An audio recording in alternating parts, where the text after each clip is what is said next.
خجالت بکش دیگه. فکر کردی همه بسیجی مشنگن که نفهمن تو مثالات چطوری میزنی به مقام عظما؟ آقای دکتر چی شده؟ هنوز برنامه رو شروع نکردم. نکنه تاثیر فشارهای روی نظامه که اعصابتون رو اینطوری کرده؟ نه خیر، این درس یکی از برنامه‌های قبلی گرفتم. من که میدونم تو چه کار میکنی. و هو بوی همیشه میفهمودم ازم بهادر. عرض میکردم بله، میفهمودن که طرف صبح پا شد به باباش سلام کرد. بابای محکم خوابون تو گوش این. بعدی گفتش که چرا میزنی سر صبحی؟ بابای گفت چون حتما امروزم یه غلطی میکنی. شب که برگردم خستم، حوصله جنگ اعصاب ندارم، از حالا به جایش زدم. روشن شد یا با یک کشیده برنامه رو شروع کنیم امروز. خیلی خوب شد، دیگه آخر برنامه دعوا نداریم. عرضم به حضورتون که یه بار با 2 تا مشنگ دیگه میخواستیم یه یخچال رو ببریم طبقه 6 یه ساختمونی. هلک و هلک رسیدیم طبقه 5. یکیشون گفت خسته شدیم، برم ببینم چقدر دیگه مونده.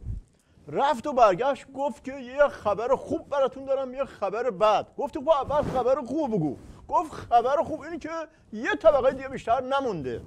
خبر بد این که ساختمون اشتباهی اومدیم. ناکس اون فیروزآبادی مشنگ گفتش که خانم نیکی هیلی عامل فتنه جدیده، ولی فکر کنم تو رو نشناخته بود این حرفو زد. این چه اصلاتی بود تو به برنامه زدی؟ همه فهمیدن که منظورت برجام بود. هلک و هلک بعد 2 سال عرق ریختن و بای دادن و سانتریفوژ اوراق کردن و سایت بتون کردن فهمیدیم که کشک میسابیدیم. آی دکتر خیلی عذر میخوام، ولی شما هم تو طبقه 5 فهمیدین کلاه سرمون رفت؟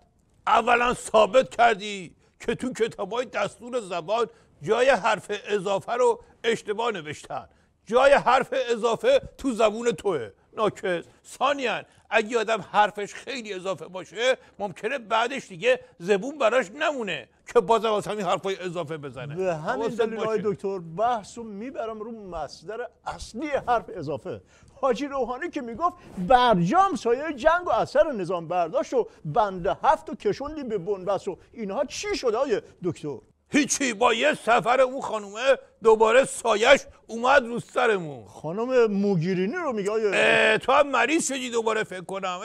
چی شد اون نشتی استراتژیکی که بعض وقتا خودت نشون میدادی؟ من دارم سفر نیکی هیلی به اتریش رو میگم، نه اون محفل سلفی گیری خودمونی. الان پرونده اتمی رو که قرار بود باسمانی بشه دوباره کشیدن بیرون. خلاصش یادش بخیر اون عزیز از دست رفته. اوباما کجایی که یادت بخیر. اون موقع آژانس هم که میخواست بازرسی بکنه میگفتیم که شما نمیخواد بیاین، خودمون خاک پارچین براتون میاریم. اونا قبول میکردن. از خاک قبر امامم که دادیم قبول کردن، تبرکم داشت. ولی این دفعه از اون توبه میریا نیست.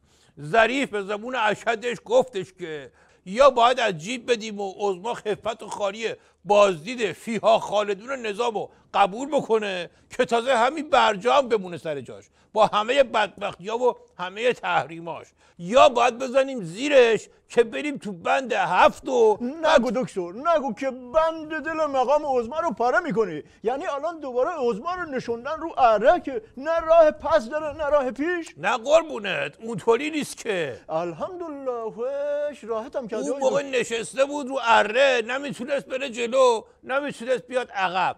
الان نشوندنش رو اره میکشنش یه بار جلو یه بار عقب، یه بار جلو یه بار عقب. بمیرم الهی که چی میکشن.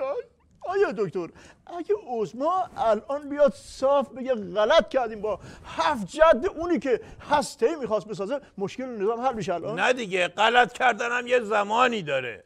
عین سرسره الان دیگه دنده عقبی بخواد بگیره تا عراق و سوریه و یمن و 10 جای دیگه باید برگرده. آره دکتر کره شمالی و بشار اسد نمیتونن یه کمکی بکنن به اونا نه، ولی تو میتونی یه کمک بزرگی به من بکنی. با پیشنهاد دوزاری رو اعصاب من قدم رو نکن.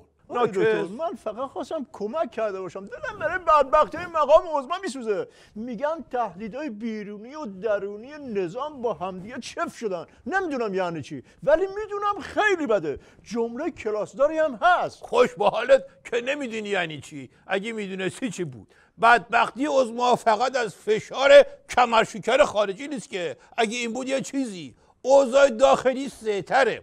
وقتی با هم دیگه جمع میشن دیگه اوه اوه اوه اصلا زبون آدم بم میاد. تو کشتی طرف دست میکنه تو کنده، یه بدبختیه. گردن تو که میگیره یه بدبختیه.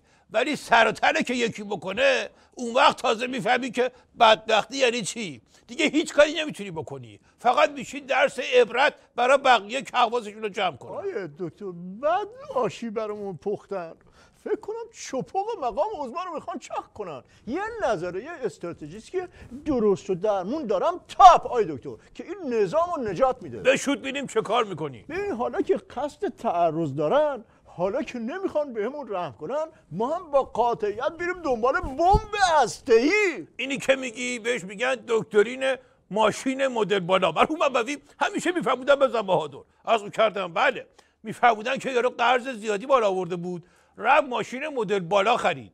بهش گفتم مرد حسابی با این همه قرض و قوله و بدبختی ماشین مدل بالا خریدن چه بود؟ گفتش که ماشین رو خریدم تا سریعتر بتونم از دست طلبکارا فرار کنم.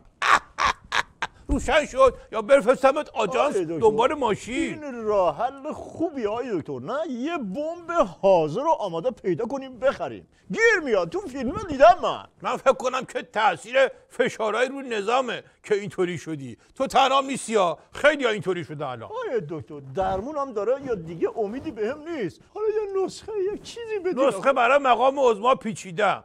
روزی 3 بسته خاک هر 8 ساعت یه بار باید بریزه رو عمامش. آیه دکتر من که عمامه ندارم چی؟ اصلا برای تو نیست این نسخه، برای اونه. مرحوم ابوی همیشه میفهمودن بزن بهادر. عرض کردم بله، میفهمودن مشنگه تو مسابقه اسب‌سواری شرکت کرد، بعد میخواست با استفاده از دوپینگ برنده بشه، ولی با اینکه از دوپینگ هم استفاده کرد آخر شد. معلوم شد که مواد نیروزا رو به جایی که بده به اسب بخوره خودش خورده بود. روشن شد یا خاک مقام عظما رو بگیرم بدم خدمتت که باهاش کارتو بکنی. مگه اول برنامه تو دعوا نکردی با هم که دیگه آخر برنامه دعوا نداشته باشی؟ من که نمیخواستم آخر برنامه دعوا کنم.